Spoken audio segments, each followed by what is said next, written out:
Iran के जरिए Ukraine पर न्यूक्लियर अटैक कर सकता है। रशिया, रूस ईरान को दे सकता है न्यूक्लियर वेपन टेक्नोलॉजी। ईरान से मिली मदद के एवज में न्यूक्लियर वेपन तकनीक दे सकता है रशिया। ये अहम खबर भी हमारे सामने आ रही है। एसपी सिन्हा साहब, किस तरह से आप देखते हैं दुश्मन के दुश्मन को मजबूत करना भी एक तरह की वॉर स्ट्रेटेजी होती है, इस वक्त वो किया जा रहा है क्या पुतिन की तरफ से? एकदम, अंग्रेजी में कहावत है, enemy is your natural friend. बिल्कुल, दुश्मन का दुश्मन तुम्हारा स्वाभाविक दोस्त है, और वही मैं देख रहा हूँ। देखिए, कौटिल्य का थ्योरी। हाँ, दूसरी बात जो मैं कहना चाहता हूँ, आप रूस का देखिए, रूस के अगेंस्ट में 1+30।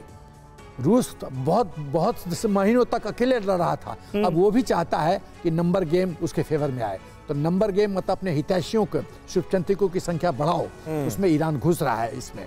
अब ईरान देखिए, जो रूस की इन्वेंट्री है, बिकॉज वॉर इतना चला है, तो एक्सपेंडिचर के रेट में और सप्लाई रेट में फर्क है। एक्सपेंडिचर ज्यादा है, सप्लाई का। बटन सर, क्या यहाँ सब अमेरिका के नक्शे कदम पर नहीं चल रहे? अमेरिका सर, रिपोर्ट्स ये दावा करती है भारद्वाज सर कि 98 ऐसे देश हैं जिनको अमेरिका अपने वेपन्स किसी ना किसी तौर पर सप्लाई करता है।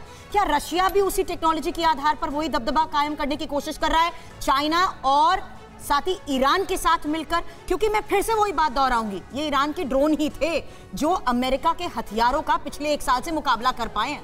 देखिए, अमेरिका का स्ट्रेटेजी निश्चित रूप से ये रहा है कि आर्म्स मार्केट वो हमेशा तलाश करता रहा है अपने डॉलर को मजबूत करने के लिए। और अभी रशिया और चाइना कर रहे हैं। निश्चित रूप रशिया, देखो रशिया तो माना ही जाता है हथियारों का हब।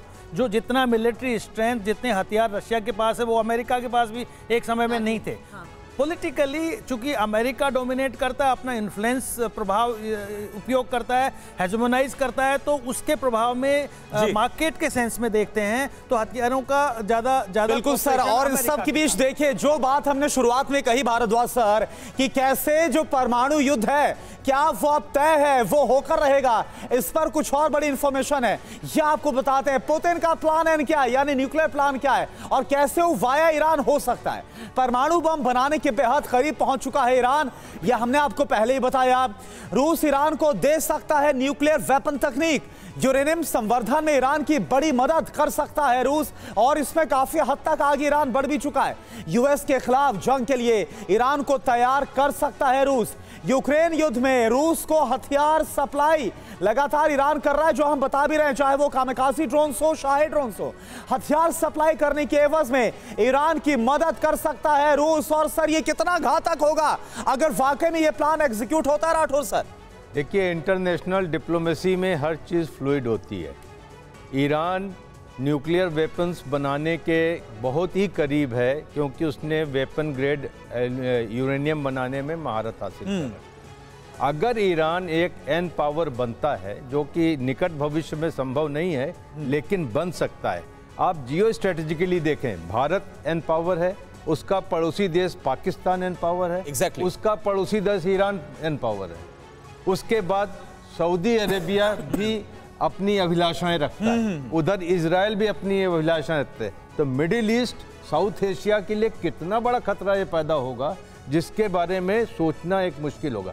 बात ये होती है कि ये सारा इलाका यूएस के इन्फ्लुएंस से बाहर निकलता नजर आ रहा है। करना ये भी आप देखिए कि आप एक ताइवान के में अमेरिका उलझा हुआ है, यूक्रेन में अमेरिका उलझा हुआ है, और जो थर्ड थिएटर तैयार हो रहा है रूस चाइना की वजह से ईरान को बढ़ोतरी मिलने। तो हर मुल्क अपनी संप्रभुता के बारे में सोचेगा। ईरान का दबदबा चाहिए क्यों किसी दूसरे मुल्क को? मिडिल ईस्ट का भी अगर हम जिक्र करें तो ईरान एक शिया मुल्क है।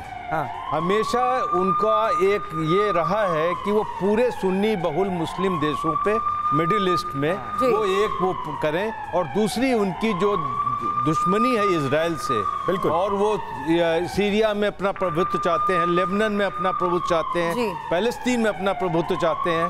तो ईरान की ये मंशा रही है सदियों का और सालों का, जो बिल्कुल सही आपने कहा समीर। इस बीच सही एनालिसिस और ग्रेट एनालिसिस हमारे को भी समझाने के लिए कि युद्ध के इस हालात में ये खबरें आज के लिहाज से कितनी महत्वपूर्ण हो जाती है।